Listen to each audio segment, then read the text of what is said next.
Meenakshi? Yes, sir. Where is Abhimanyu? He's in ICU. Okay. Here's the case file, sir. Let's move. Okay, sir. What's happening? Why do we have to believe this Abhimanyam? Meenakshi Nair, దీని మీద మనం clarification ఇచ్చే వరకు interpole cannot proceed for that. దీనికి సంబంధించి మనం ఏదైనా proofs చూపించాలి. Sir, please come with me. Okay.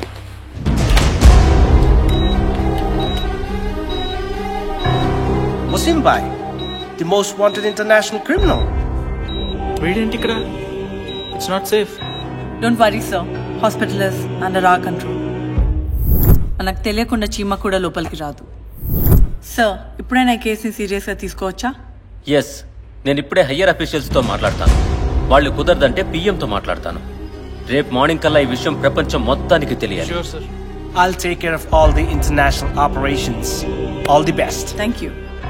Take care. Send official letter to NIA. I'll proceed further and talk to all prime ministers and presidents of all Okay. countries. As soon as possible, I'll arrange the meeting. వారం రోజులుగా దేశంలో సంచలనం రేపిన head master case ఈ రోజుతో తెరపనుంది. అసలు ఈ head master ఎవరు? ఆ 7 పాస్పోర్ట్లకి ఇతనుకున్న లింక్ ఏంటి? అసలు హెడ్ మాస్టర్ దోష నిర్దోష? ఇలాంటి ఎన్నో ప్రశ్నలకు ఈ రోజు సమాధానం దొరకనుంది. వెయిట్ అట్ ప్రెసెంట్ నాకు కూడా ఎలాంటి ఇన్ఫర్మేషన్ లేదు. లోపల మీటింగ్ అయిన తర్వాత మీడియాకు కూడా ఇన్ఫర్మేషన్ ఇస్తాం. అంత రెడీనా? Okay, sir. The Chief Minister and all the officials have arrived.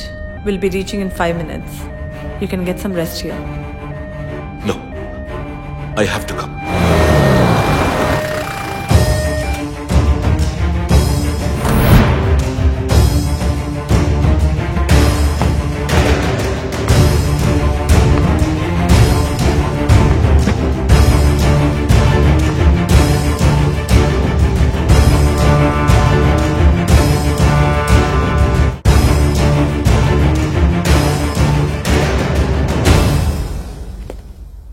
Good morning, Honorable Chief Minister, Central Minister, and all the ministers and officers present this morning.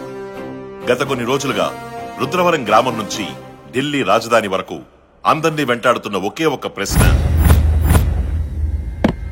Head master ఎవరు? And the answer is Arjun Prasad, CFO of the underworld, the Chief Financial Officer of the underworld. Mafia తనకి ముద్దుగా పెట్టుకున్న పేరు daddy. Finance minister గారు, మన రాష్ట్ర budget ఎంత? 2 లక్షల కోట్లు. ఎంతమంది కలిసి ఆడిట్ చేస్తున్నారు? 120 మంది. అండర్వరల్డ్ బడ్జెట్ ఎంత తెలుసా? 2 కోట్ల కోట్లు. 2 లక్షల కోట్లను ఆడిట్ చేయడానికి 120 మంది పనిచేస్తే 2 కోట్ల కోట్లను ఆడిట్ చేయడానికి ఎంతమంది కావాలి? ఒక్కడు, ఒకే ఒక్కడు. ఒక మారుమూల ప్రాంతంలో రుద్రవరం అనే ఒక చిన్న గ్రామంలో ఆఫీస్ రూమ్ లో కూర్చుని ల్యాప్టాప్ కీస్ నొక్కుతుంటే స్టాక్ మార్కెట్ దశ దిశ మారిపోతోంది. ఒక బాంబ్ బ్లాస్ట్ అయ్యే బడ్జెట్ దగ్గర నుంచి ఐఎస్ఐ ఇయర్లీ బడ్జెట్ వరకు, ఒక ఐపీఎల్ బెట్టింగ్ అయ్యే బడ్జెట్ దగ్గర నుంచి ఎలక్షన్ ఫండ్ బడ్జెట్ వరకు లెక్కలన్నీ ఆఫీస్ రూమ్ లో కూర్చుని తనే డిసైడ్ చేస్తున్నాడు. ఆశ్చర్యపడే విషయం ఏమిటంటే, అండర్ వరల్డ్ కంటూ ఒక సెపరేట్ బ్యాంకింగ్ సిస్టమ్ డిజైన్ చేసి దాని ఆపరేషన్స్ అన్ని అక్కడి నుంచే మేనేజ్ చేస్తున్నాడు. బ్యాంకింగ్ సిస్టమ్ ఏంటో అనుకుంటున్నారా?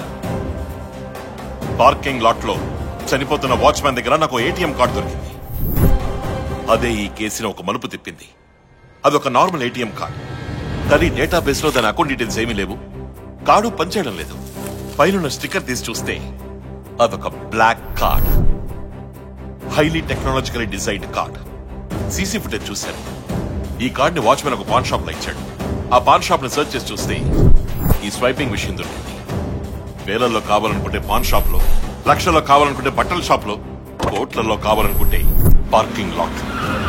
సింపుల్ గా చెప్పాలంటే వీళ్ళు స్విస్ బ్యాంక్ కన్నా పెద్ద బ్యాంకింగ్ సిస్టమ్ రన్ చేస్తున్నారు.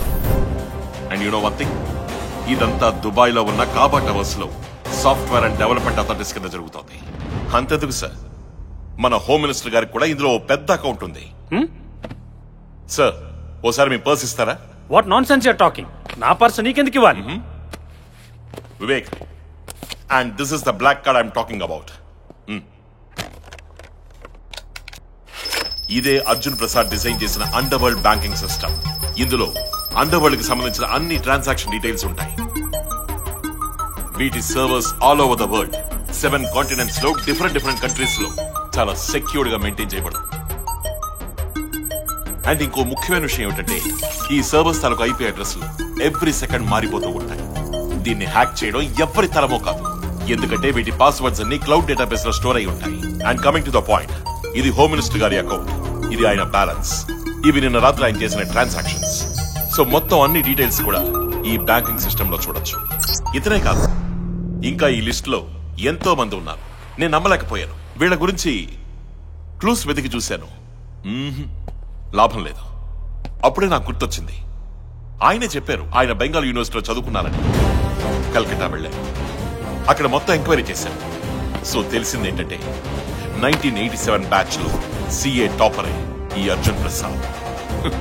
ఒక మేధావి దేశానికి వ్యతిరేకంగా ఆలోచిస్తే ఎంత క్రూరమైన విలన్ గా మారగలడనే విషయానికి పరాకాష్టే ఈ అర్జున్ ప్రసాద్. అయితే ఆ ఫోన్ కాల్స్ మాట ఏమిటి? ఎస్, అసలు ఈ కేసు మొదలైందే ఒక అనానమస్ కాల్ తో. అంత పెద్ద మేధావి ఒక చిన్న అనానమస్ కాల్ కి ఎలా దొరికిపోయాడు ఆలోచించారు. దీని బేస్ ఏంటా అని మొత్తం కాల్స్ అన్ని డీకోడ్ చేసి చూస్తే ఒక ఇంట్రెస్టింగ్ విషయం బయటపడింది. అదేంటంటే ఆ ఫోన్ కాల్స్ చేసింది ఎవరో కాదు, అర్జున్ ప్రసాద్.